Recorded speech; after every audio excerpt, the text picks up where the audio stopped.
Halo semuanya, pada kesempatan kali ini, kelompok kami akan membahas salah satu materi dari mata kuliah Pusat Sumber Belajar, yaitu materi monitoring, evaluasi, dan supervisi Pusat Sumber Belajar.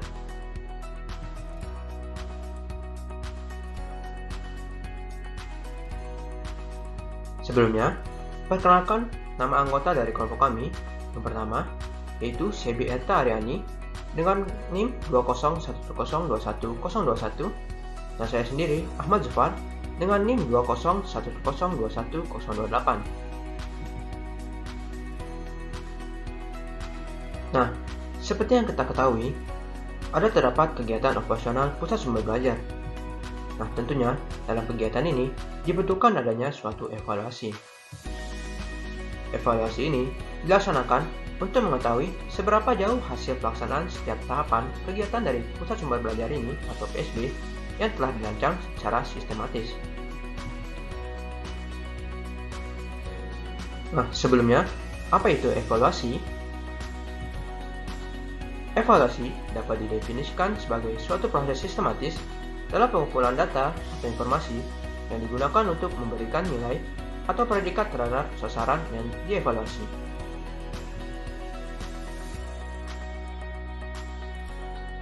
Evaluasi menurut N. L. Smith pada tahun 1996, evaluasi memiliki tiga maksud, tujuan, atau fungsi, yaitu yang pertama, monitoring, yang kedua, evaluasi formatif, dan yang ketiga, evaluasi sumatif. Langsung saja kita ke fungsi yang pertama, yaitu monitoring.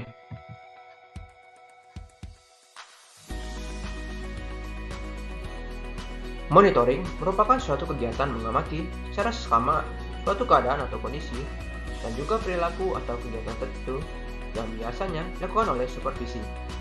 Monitoring juga bertujuan untuk meningkatkan kegiatan pengelolaan.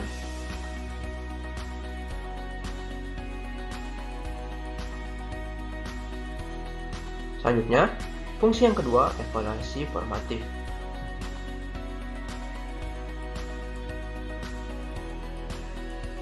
Evaluasi formatif adalah penggunaan tes-tes selama proses pembelajaran yang masih berlangsung, dengan tujuan agar siswa dan guru dapat memperoleh informasi mengenai kemajuan yang telah dicapai.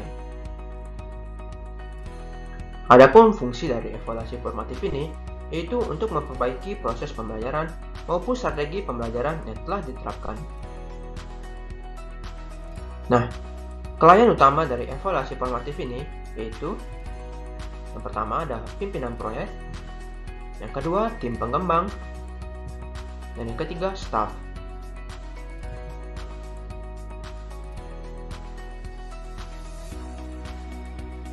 Adapun prinsip-prinsip dalam evaluasi formatif ini yaitu yang pertama, komprehensif, yang kedua, progresif dan terintegrasi dengan baik ke dalam aktivitas dalam kelas. Yang ketiga, sesuai dengan tujuan dan outcome, kompetensi yang mereka inginkan untuk dinilai. Dan yang keempat, jelas, bermanfaat, dan tidak ambigu. Yang kelima, bersifat objektif. Yang keenam, konsistensi atas tujuan yang ingin dicapai. Dan yang prinsip yang terakhir, yang ketujuh, yaitu waktu yang cukup.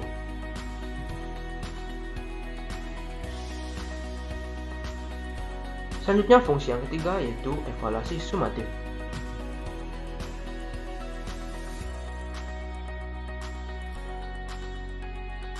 Evaluasi sumatif atau penilaian sumatif berarti penilaian yang dilakukan jika satuan pengalaman belajar atau seluruh materi pembelajaran dianggap telah selesai. Adapun klien atau pihak yang menggunakan hasil evaluasi sumatif ini yaitu yang pertama penyandang dana atau sponsor, yang kedua pengguna hasil, dan yang ketiga pihak-pihak lain yang berperan dalam meneruskan atau menghentikan kegiatan proyek. Selanjutnya akan dilanjutkan oleh teman saya, Sebi. Baik, saya akan mempresentasikan materi selanjutnya, yaitu langkah-langkah perencanaan dan pelaksanaan evaluasi. Yang pertama, langkah langkah-langkah perencanaan evaluasi formatif. Menurut Morrison dan Gibbon tahun 1988, terdapat 4 tahapan pokok evaluasi formatif. Yang pertama, menentukan ruang lingkup evaluasi, yaitu menentukan ruang lingkup data yang akan dikumpulkan, aspek-aspek program yang menjadi titik berat evaluasi, dan menentukan sasaran yang perlu dihubungi dalam kegiatan pengumpulan data. Kedua, merumuskan maksud atau tujuan program yang akan dievaluasi, yaitu merumuskan dengan jelas maksud atau tujuan program yang akan dievaluasi dan kegiatan yang dilakukan dalam rangka mencapai tujuan. Ketiga, mengadakan monitoring terhadap pelaksanaan program dan hasil yang dicapai, yaitu melaksanakan monitoring, supervise, dan pengukuran secara periodik untuk disampaikan kepada staf pelaksanaan proyek. Keempat, membuat laporan hasil evaluasi. Selanjutnya, langkah-langkah evaluasi sumatif. Terdapat 5 tahapan evaluasi sumatif. Yang pertama, menentukan ruang lingkup atau titik fokus evaluasi yang perlu diketahui dan untuk siapa. Kedua, memilih instrumen pengukuran atau evaluasi yang tepat dan memadai, yaitu menentukan apa saja yang akan diukur, memilih instrumen pengukuran, membuat atau membeli instrumen, menentukan analisis data, memilih desain evaluasi, dan menentukan teknik sampling, kemudian menentukan biaya evaluasi. Ketiga, mengumpulkan data. Di antaranya membuat jadwal pengumpulan data, menetapkan desain evaluasi, melaksanakan pengumpulan data ke lapangan, dan penskoran dan tabulasi data. Keempat, yaitu menganalisis data. Yang perlu dilakukan yaitu penyajian atau deskripsi data statistik dan analisis data. Dan kelima, menyiapkan laporan evaluasi.